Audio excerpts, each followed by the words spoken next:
మొదటి సినిమా ఎన్టీఆర్ గారు, అంజలి గారు అన్నారు. బట్ మనకి వెళ్తే ఎప్పుడో తెర మీద చూసే ఎన్టీఆర్ గారిని డైరెక్ట్ చూస్తున్నాం. ఏంటి మీ పరిస్థితి అప్పుడు? ఆన్ సెట్ మీ పొజిషన్ ఏంటి? జ్ఞాపకాలు ఉన్నాయి సంఘటనలు? అంతే కదా. ఎంచేతంటే నేను యాక్టర్ వాళ్ళలో వచ్చాను. పైగా ఆయన యాక్ట్ చేస్తున్నాడు, ఇలా చేస్తున్నాడు, అలా చేస్తున్నాడని నోరు ఇప్పడానికి లేదు. ఏం మాట్లాడేది ఏం తప్పు అవుతుందో పెద్దవాళ్ళు వాళ్ళందరూ కొత్త నేను అని చెప్పి అసలు యాక్టింగ్ ఆయన చేయడం పద్ధతులు ఇవన్నీ బాగా అబ్జర్వ్ చేశాను. చాలా గొప్ప అవకాశం. నేను అసిస్టెంట్ డైరెక్టర్ అయిపోయాను ఇండస్ట్రీలో అనేంత గొప్ప ఫీలింగ్ వచ్చింది. ఓకే, అది చాలా ఫెచ్ చేసిందండి. ఎంట్రన్స్ ఇండస్ట్రీకి జీతం లేకపోయినా అప్పుడే నేను జీతం లేదు, బీఎస్సీ పాస్ అయ్యాను, ఇంటితో చెప్పకుండా వచ్చేసాను. ఏం చేయాలి, ఇంటి దగ్గర డబ్బు పంపించండి, నాకు ఇక్కడ జీతం లేదంటే తిడతారు. చాలా ఇరిక్సమ్ పొజిషన్లో ఉండిపోయా. ఏం చేయాలి ఎట్లా మరి అని ఆలోచించి మనం చదువుకున్నాం కాబట్టి పిల్లలకి ట్యూషన్లు చదువుదాం. ట్యూషన్లు చదివితే ఇన్కమ్ వస్తుంది చాలది. అప్పట్లో పెద్ద హోటల్లో పోయినానికి దానికి రూమ్కి అప్పట్లో అంత 1961 అంటే ఇప్పటికి 66 ఏళ్ళు అయిందండి ఇండస్ట్రీకి వచ్చిన. 66 సంవత్సరాలు. ఎంతకాలం ఇండస్ట్రీలో ఉన్నవాళ్ళు చాలా తక్కువ. అందులో ఈ డైరెక్షన్ ఫీల్డ్లో చాలామంది వచ్చి వెనక్కి వెళ్ళిపోయిన వాళ్ళు, ఇలా సర్వైవ్ అయిన వాళ్ళు చాలా తక్కువ. సో ట్యూషన్లు చెప్దామని ఈ జై చిత్ర మదర్ అమ్మాజీకి సిస్టర్ ఒక ఆవిడ ఉంది. వాళ్ళ పిల్లలు ఉంటే వాళ్ళ పిల్లలకి ట్యూషన్ చెప్పడానికని ఒక అబ్బాయికి అమ్మాయికి వాళ్ళ ఇంటికి వెళ్ళి చెప్పాలి. వాళ్ళ ఇంటికి వెళ్ళి ఆ పిల్లలకి ట్యూషన్ చెప్తే జీతం ఏదో ఇచ్చేవారు. అప్పుడు జై చిత్ర చిన్నపిల్ల. వాళ్ళకి ట్యూషన్ చెబుతుంటే నా దగ్గరికి వచ్చి ఇలా కూర్చునేది, ఒళ్ళో కూర్చునేది, కూర్చుని చెబుతూ ఉండేది. తను ఏమన్నా కాఫీ అది తాగితే నాకు ఇచ్చి తాగమనేది. చిన్నప్పుడు నాకు అక్కడ అలవాటే. అలాగే ట్యూషన్లు చెప్తే నాగేశ్వరరావు గారి ఇంట్లో ట్యూషన్లు చెప్పవలసి వచ్చింది. అవునా? Okay okay. అది ఏంటంటే అక్కడ ట్యూషన్ చెప్పే టీచర్ ఒక ఆయన ఒక 20 రోజులు ఊరికి వెళ్తున్నాడు. ఆయన నేను ట్యూషన్లు చెబుతానని తెలిసి నా దగ్గరికి వచ్చి 20 రోజులు బ్రదర్ నేను ఊళ్ళో ఉండను, నాగేశ్వరరావు గారి ఇంటికి వెళ్ళి ట్యూషన్లు చెప్పాలి పిల్లలకి, బ్రేక్ రాకూడదు వాళ్ళకి, చెప్తారా అన్నాడు. సరే చెప్తారా అని అప్లికేషన్ అడిగినప్పుడు ట్యూషన్లే కదా చెప్తానులేండి అన్న.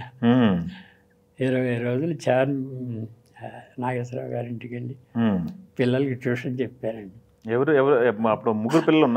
ఆశ్చర్యం ఏంటంటే నాగార్జున, సుశీల పేర్లు వాళ్ళిద్దరే గుర్తున్నాయి కూడా నాకు.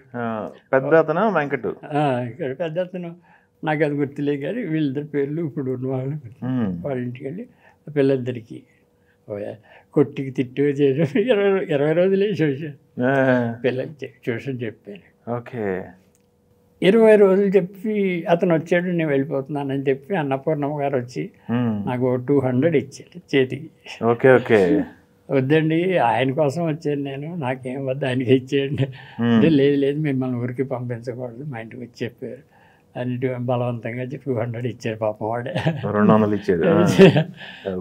ఊరికి అసలు చెప్తున్నా వాళ్ళు ఇలా హీరోలు అవుతారని ఈ స్టేజ్కి వస్తారని మనం అనుకోలేదు. పైగా తర్వాత కూడా ఎప్పుడు నాగార్జున దగ్గరికి వెళ్ళి నువ్వు చిన్నప్పుడు నీకు ట్యూషన్ చెప్పాను, అప్లికేషన్లు ఎవరిని ఎప్పుడు అడగను, ఇది కూడా అదిగా అడగలేదు, ఇప్పుడు కూడా అయితే చెప్పడం తప్ప ఎక్కువ ఎవరితో చెప్పుకునేది కూడా కాదు. తర్వాత కలిసిన సందర్భాలు ఉన్నాయి. నాగేశ్వరరావు గారిని ఇండస్ట్రీలో బిజీ అయిన తర్వాత నాగేశ్వరరావు గారు సినిమాలు పనిచేశారు. మంచి కుటుంబం, ఆస్తిపరులు సినిమాలు చాలా చేశాను ఆయనతో కూడా. ఓకే. చాలా పరిచయం అయింది. మధుసూదనరావు గారు సినిమాల్లో ఆయనే ఎక్కువ ఆయనతో చేశాను.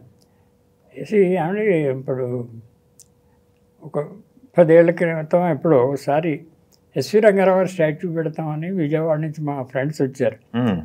నాగేశ్వరరావు గారు బయట కావాలి, ఆయన అడగండి, వీడియో కావాలి అని అంటే ఆయన ఫోన్ చేస్తే రండి గోపాలకృష్ణ అన్నారు. వీళ్ళని తీసుకుని వెళ్ళాను కెమెరా అది. అందు ముందు ఇలాగే కాఫీ ఇచ్చి కదా కూర్చోబెట్టి మాట్లాడుతుంటే ఏం చేస్తున్నారు గోపాలకృష్ణ గారు ఏంటంటే మామూలుగా మా కథ అడిగితే ఇలాగేదో లక్ష్మణరావు ఒకటి చేశానండి, మంచి పేరు వచ్చింది, తర్వాత ఏవో చిన్న చిన్న సినిమాలు చేస్తున్నాను అది చెప్తే అలాగే అంటారేంటి, లక్ష్మణరావు అంటే ఒకటే సినిమా చాలు మీకు, ఎంత పేరు వచ్చిందండి దానికి. ఎవరికైనా అంతే, నాకు దేవదాసు ఒకటే సినిమా, మిగిలినవన్నీ ఎన్నో చేసాం, దేవదాసు మిగిలిపోతుంది నాకు. అలాగా ఎంత గొప్పగా మాట్లాడాడండి. అవునా? నా గురించి అలా చెప్పవలసిన అవసరం ఏంటి? అవునవును. ఎలా ఉండేవాళ్ళు సార్ షూటింగ్ లో, సెట్ లో, ఆన్ సెట్ లో ఎలా ఉండేవాళ్ళు నాగేశ్వర గారు? కొంచెం రిజర్వ్డ్ గానే ఉండేవాడు. ఎప్పుడైనా జోకులు వేసినా కూడా జనరల్ గా రిజర్వ్డ్ గా దాని క్యారెక్టర్ తనది. ఓకే. అలాగా నన్ను శంకరాభరణం స్వామిజీ గారికి ఒకటే సినిమా లైఫ్లో చాలండి, ఇలా కంపేర్ చేసుకుంటూ వచ్చి చెప్పాడు నాకు. చాలా సంతోషించాను. నిజం గోల్డెన్ వర్డ్స్ అయినా ఆయన లాంటి మనిషి ఇలా అవసరం ఉంది. అలాగే లక్ష్మణ్కి చాలా లైఫ్లో అన్నది. ఓకే.